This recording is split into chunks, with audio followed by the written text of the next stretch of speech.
Assalamualaikum warahmatullahi wabarakatuh. Halo adik-adik, jumpa lagi bersama saya Kak Rista yang akan menemani kalian belajar mengenai materi relasi dan fungsi. Nah, materi yang pertama kita akan belajar mengenai materi relasi. Lalu, apa itu relasi? Relasi dapat diartikan sebagai hubungan. Nah, hubungan yang dimaksud di sini yaitu hubungan daerah asal atau domain dan daerah kawan atau kodomain.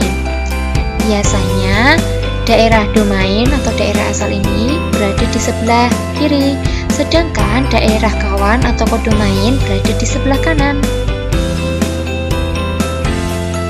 Selanjutnya, kita akan mempelajari konsep relasi. Nah, di dalam konsep relasi terdapat 3 daerah. Daerah yang pertama yaitu ada daerah asal atau biasa disebut dengan daerah domain. Lalu ada daerah yang kedua yaitu daerah kawan atau biasa disebut dengan daerah kodomain. Dan yang ketiga ada daerah hasil atau yang biasa disebut dengan ring.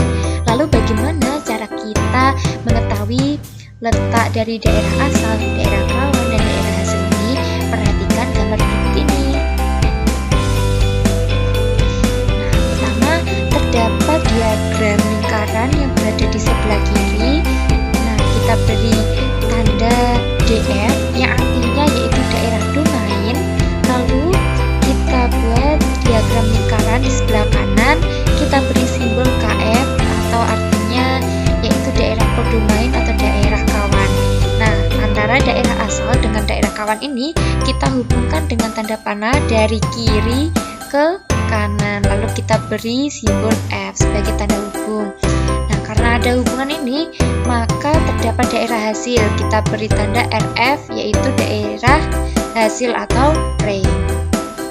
Nah, selanjutnya yaitu ke contoh relasi. Sebelum kalian ke contoh relasi, kalian harus tahu dulu aturan dari relasi. Aturan dari relasi bagaimana? Aturannya sebagai berikut. Ini adalah aturan dari relasi.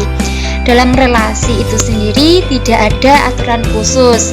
Setiap anggota himpunan daerah asal itu boleh mempunyai pasangan lebih dari satu atau juga boleh tidak memiliki pasangan. Nah, ini adalah aturan relasi. Lalu bagaimana contohnya? Contohnya seperti gambar berikut. Nah, ini contoh gambar yang pertama ini terdapat 2 himpunan, yaitu himpunan A dan himpunan B. Nah, himpunan A ini anggotanya terdiri dari nama-nama siswa. Ada Eka, Budi, Bayu, Ayu, Dwi, dan Satriani. Lalu di himpunan B ini anggotanya yaitu jenis-jenis olahraga. Ada voli, sepak bola, catur, bulu tangkis, tenis meja, sepak takraw, dan renang. Nah, himpunan A dan himpunan B ini dihubungkan dengan tanda panah dari kiri ke kanan dengan hubungan yaitu suka olahraga. Jika dibaca ini Eka suka olahraga voli, Budi suka olahraga sepak bola, dan seterusnya. Nah, ini adalah aturan relasi. Di aturan relasi itu sendiri, dia anggota daerah asal atau himpunan A ini boleh mempunyai pasangan lebih dari satu. Contohnya yang ini, yang Budi. Budi memiliki atau menyukai olahraga double yaitu sepak bola dan catur. Lalu ada Ayu yang suka olahraga bulu tangkis dan tenis meja. Lalu ada Satriani juga, ini dia menyukai olahraga bulu tangkis dan renang. Jadi ini contoh dari relasi.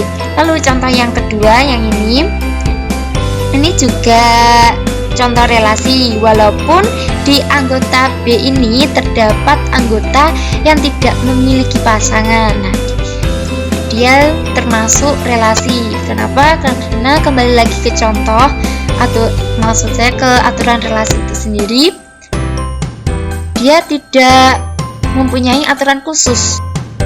Nah, selanjutnya yaitu ke penyajian relasi. Apakah dalam penyajian relasi itu hanya dengan diagram panah? Tentu saja tidak.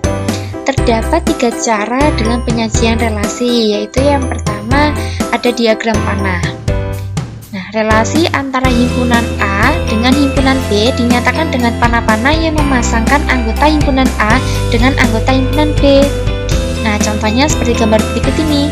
Terdapat dua himpunan, yaitu himpunan A dan himpunan B, di mana himpunan A ini anggotanya terdiri dari nama-nama penjual, dan di anggota B terdiri dari jenis barang yang dijual.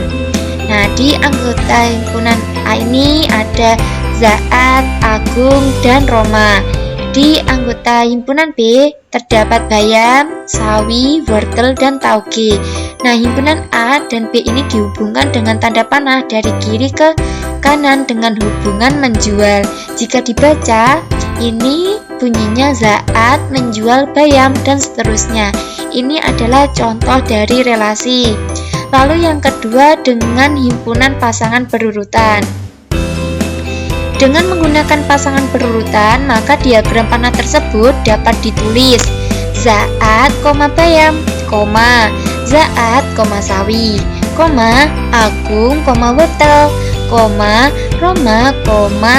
sawi, Roma, tauge, atau dapat dinotasikan dengan notasi sebagai berikut: X, Y dengan X elemen A dan X elemen B.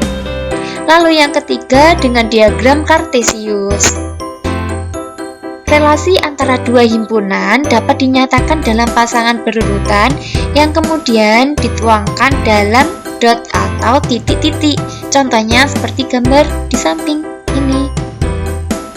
Nah, sekian video pembelajaran mengenai materi relasi. Saksikan video pembelajaran berikutnya, yaitu mengenai materi fungsi. Jangan sampai ketinggalan ya adik-adik. Terima kasih. Wassalamualaikum warahmatullahi wabarakatuh.